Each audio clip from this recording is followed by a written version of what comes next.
Icelandic pancakes are different from what people call pancakes in many parts of the world. They are small, round, thin and sweet, and are either rolled up with sugar or wrapped up in squares filled with jam and whipped cream. To make these pancakes, a special tool is required, a custom-made frying pan. Modern versions of these pans conveniently have the traditional pancake recipe written on the back. Melt 25 grams of butter in a saucepan and leave to cool. Sift 3 deciliters of flours and half a teaspoon of baking powder into a bowl. Then add 1 or 2 tablespoons of sugar and 1/4 of a teaspoon salt. Pour 2 or 2½ deciliters of milk into the bowl and stir until there are no lumps in the dough. Add 1 or 2 eggs and then another 2 or 2½ deciliters of milk, along with 1/4 of a teaspoon vanilla essence. Finally add the melted butter and stir until the mixture is light and thin. Heat the frying pan on medium heat on the stove.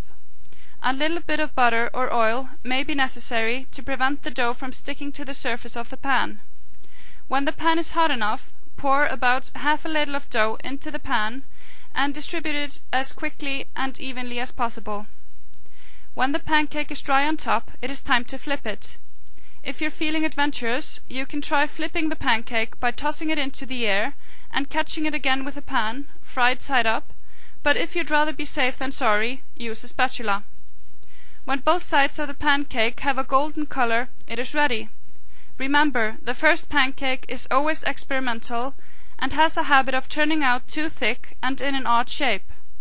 No worries, you can learn from the experience and eat the hot and delicious experimental pancake while you're at it. The trick is to use as little dough as possible, but still enough to cover the whole pan.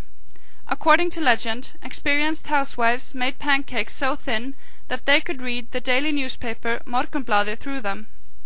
When you've fried the entire dough and have accumulated a huge pile of pancakes, you should fill them while they're still warm. Distribute sugar evenly over the pancake, then roll it up tightly.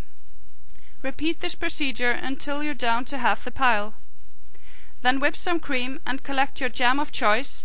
Blueberry is highly recommended.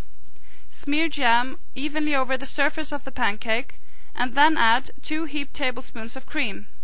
Be careful not to add too much cream or you will have a disaster on your hands.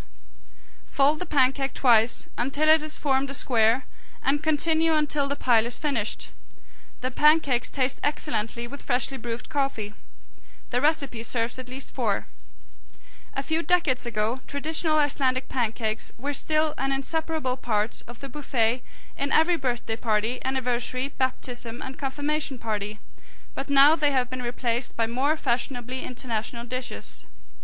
But pancakes are still eaten as the traditional dish of sólarkaffi, sun coffee, a celebration of the return of the sun held in late winter in Iceland's narrowest fjords in the east and west. Now that the sun has returned to Iceland with warming temperatures, let's honor the old tradition of sólarkaffi and feast upon the forgotten delicacy of Icelandic pancakes. Bon appétit!